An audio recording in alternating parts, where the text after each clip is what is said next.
Hello everyone, my name is Karn and welcome to the official channel of LPT. आज इस session में हम एक काफ़ी इंपॉर्टेंट न्यूज़ को डिस्कस करने वाले हैं, जहां पे मध्य प्रदेश हाई कोर्ट ने सैफ अली खान की 15,000 करोड़ की प्रॉपर्टी को डिक्लेयर कर दिया है एनिमी प्रॉपर्टीज। इस इश्यू में हम जानेंगे बैकग्राउंड ऑफ द इश्यू, कौन सी प्रॉपर्टीज का डिस्कशन हो रहा है, एनिमी प्रॉपर्टीज क्या होती हैं एंड एनिमी प्रॉपर्टीज का फिर गवर्नमेंट करती क्या है, एंड जो ओवरऑल लीगल केस है सैफ अली खान की एंसेस्ट्रल प्रॉपर्टी मानी जाएगी एनिमी प्रॉपर्टी। चलिए स्टार्ट करते हैं।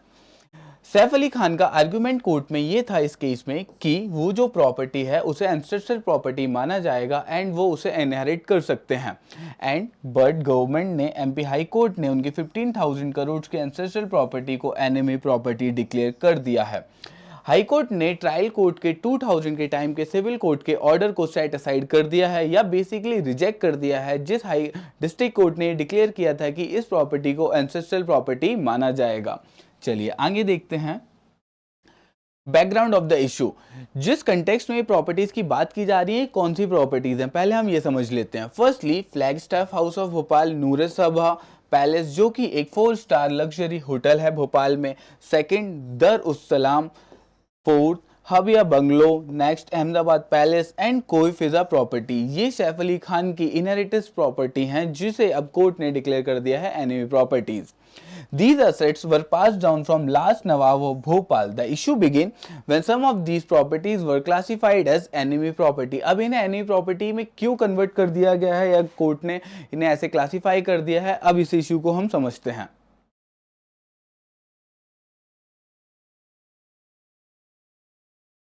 पहले जान लेते हैं कि एनिमी प्रॉपर्टीज होती क्या है। What are the enemy properties? Enemy property उन प्रॉपर्टीज को कहा जाता है जिनके ओनर्स इंडिया को छोड़ के पाकिस्तान या फिर चाइना की सिटीजनशिप ले ली है during the conflict of war और at the time of war. जो लोग इंडिया छोड़ के चले गए, अब उनकी जो भी मूवेबल प्रॉपर्टीज हैं इंडिया में या फिर इमूवेबल प्रॉपर्टीज, उसे गवर्नमेंट एनिमी प्रॉपर्टी डिक्लेयर करके उसका टेक ओवर कर लेंगी। Under the Defense of India rules formulated under Defense of India Act of 1962, these properties were vested with the custodian of enemy property of India, and the custodian is tasked with managing these assets on behalf of the Indian government. तो इन properties को Indian government के behalf पे custodian manage करते हैं। अब हम समझते हैं कि इन enemy properties का होता क्या है after the government takeover. So, according to the guidelines for disposal of enemy property of 2018, the procedure for sale of properties vested with the custodian of enemy property for India, and इस custodian में एक valuation committee को hire किया जाता है, establish किया जाता है, जिसे head करते हैं district magistrate, and इनका काम होता है to determine the value of these properties based on the circle rates and other factors to determine the value of these properties. And the enemy property disposal committee comprising of senior government officials provides recommendation whether to sell these properties, to transfer these properties or to maintain these properties. And vacant properties can be auctioned to the highest bidder which occupied the properties may be offered to existing occupants at a value determined by the committee. या तो इनका auction किया जाएगा या फिर जो present occupier है उन्हीं को provide कर दिया जाएगा on the rates of determined by the committee. Now we will understand the how many enemy properties are there in India. तो इंडिया में प्रेजेंटली कितनी enemies properties हैं? तो 2018 में minister of state for home affairs के accordingly Hansraj Ahir ने लोकसभा में बताया कि इंडिया में टोटल 9,200 enemy properties हैं जो लोग इंडिया छोड़ के पाकिस्तान चले गए हैं, एंड 126 चाइनीज नेशनल्स की थी जो इंडिया छोड़ के चाइना चले गए हैं। सो इन नवंबर 2018 the Union Cabinet approved the procedure to sell these properties worth more than 3,000 crores. And in 2018, a group of ministers headed by Home Minister Amit Shah began monitoring the disposal of more than 9,400 enemy properties, and उनका estimate आता है more than 1 lakh crore rupees. So इन properties का sale start कर दिया जाएगा। Now we'll understand the legal case. So 2000 के time पे क्या हुआ, लोअर कोर्ट का डिसीजन आता है भोपाल के कि ये जो भी प्रॉपर्टीज हैं इन्हें एंसेस्ट्रल प्रॉपर्टी डिक्लेयर कर दिया जाएगा एंड इसके राइटफुल ओनर हैं सैफ अली खान। बट 2014 में गवर्नमेंट नोटिफिकेशन रिलीज करती हैं जिसके अकॉर्डिंगली इन प्रॉपर्टीज को डिक्लेयर कर दिया था enemy properties. So despite the civil court's ruling, government के नोटिफिकेशन ने उसे रिजेक्ट कर दिया एंड अपहेल्ड किया कि ये एनिमी प्रॉपर्टीज में ही डिक्लेयर किया जाएंगे। 2015 में सैफ अली खान ने इसे अपील किया हाई कोर्ट में एंड हाई कोर्ट ने प्रेजेंटली स्टे लगा दिया था इस मैटर में कि ये प्रॉपर्टीज अभी एनिमी प्रॉपर्टीज में भी डिक्लेयर नहीं होंगी ना एंसेस्ट्रल प्रॉपर्टी में। करंटली ये डिस्प्यूटेड प्रॉपर्टीज हैं एंड जो कि कोर्ट के फाइनल जजमेंट के बाद क्लियर हो जाएगा कि एंसेस्ट्रल प्रॉपर्टीज में क्लासीफाई होंगी या फिर एनिमी प्रॉपर्टीज में। 2024 में दिसंबर के टाइम हाई कोर्ट ने स्टे रिमूव कर दिया एंड बोला कि फैमिली के पास 30 डेज का टाइम है इसे चैलेंज करने के लिए to classify this properties enemy properties और not through a tribunal. So presently अब ये केस हुआ क्यों, अब ये प्रॉपर्टीज कैसे सैफ अली खान के पास आई हैं, हम ये समझते हैं। 1950s के टाइम पे भोपाल को रूल किया जा रहा था बाय नवाब हमीदुल्ला खान। फिर हमीदुल्ला खान की 3 बेटी होती हैं जिनमें सबसे बड़ी बेटी थी अबीदा सुल्तान।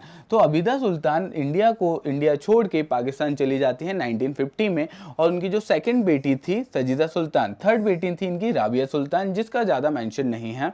हाँ, तो ये प्रॉपर्टी आती है सजीदा सुल्तान के पास जिनने शादी की थी नवाब इफ्तियार अली खान पटौदी जो कि एक प्रोफेशनल क्रिकेट प्लेयर थे जो इंडिया और इंग्लैंड दोनों के लिए खेला करते थे बिफोर इंडिपेंडेंस।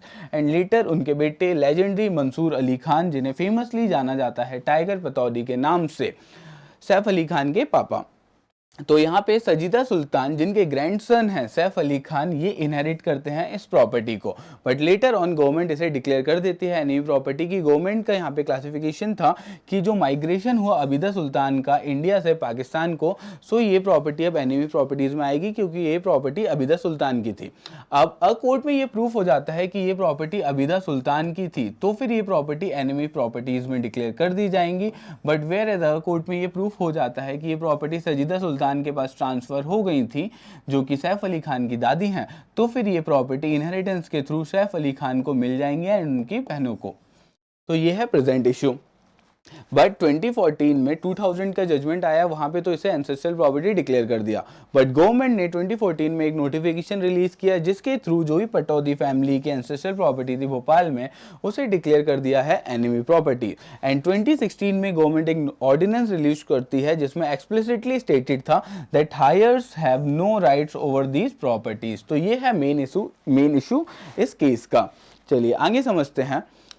जो मध्य प्रदेश हाई कोर्ट का प्रेजेंट जजमेंट आया है उसके अकॉर्डिंगली 30 जून 2025 को मध्य प्रदेश हाई कोर्ट का फाइनल डिसीजन आता है जिसमें उन्होंने ओवर रूल कर दिया है 2000 के टाइम के लोअर कोर्ट के डिसीजन को जिसने डिक्लेयर किया था कि सिविल कोर्ट के अकॉर्डिंगली इस प्रॉपर्टी को क्लासिफाई किया जाएगा एंसेस्ट्रल प्रॉपर्टीज एंड इसके राइटफुल ओनर हैं सैफ अली खान। बट इसे सेट असाइड रिजेक्ट कर दिया है हाई कोर्ट ने एंड ऑर्डर किया है रीट्रायल और to determine the rightful succession. तो कोर्ट ने ऑर्डर किया है कि ये पूरे मैटर का एक रीट्रायल होना चाहिए जिसमें डिसाइड किया जाएगा कि सक्सेशन बेस्ड पे ये इनहेरिटेंस लॉ के अकॉर्डिंगली ये प्रॉपर्टी अबीदा सुल्तान की होगी या फिर सजीदा सुल्तान की। तो ये डिस्कशन होगा, डिटरमाइन किया जाएगा रीट्रायल के टाइम पे। Now the court has presently upheld the 2014 notification of the government which classifies these properties as enemy properties. So government ने अभी हाई कोर्ट ने 30 डेज का टाइम दिया है सैफ अली खान को इस ऑर्डर को चैलेंज करने के लिए एंड इस ऑर्डर को चैलेंज करते हैं तो फिर 1 साल के अंडर इस केस का जजमेंट आ जाएगा जो कि कोर्ट ने ऑर्डर किया है एंड इस 1 साल में डिसाइड किया जाएगा कि ये प्रॉपर्टी अबीदा सुल्तान की मानी जाएंगी इनहेरिटेंस लॉज के थ्रू या फिर सजीदा सुल्तान की। अगर ये प्रॉपर्टी सजीदा सुल्तान को इनहेरिटेंस में मिल जाती है, ये प्रूफ हो जाता है कोर्ट में, तो फिर राइटफुल हायर्स इसके सैफ अली खान हो जाएंगे। बट अगर ये प्रूफ हो जाता है कोर्ट में कि ये प्रॉपर्टी अबीदा सुल्तान की रहेगी जो कि माइग्रेट करके पाकिस्तान चली गई थी, तो फिर ये प्रॉपर्टीज को एनिमी प्रॉपर्टीज डिक्लेयर कर दिया जाएगा एंड इसके लॉफुल ओनर हो जाएगी गवर्नमेंट ऑफ इंडिया। अब इस केस को हम आगे जानेंगे जैसे ही कोर्ट्स की अगली हियरिंग्स होंगी एंड कोर्ट का जजमेंट आता है। Thank you.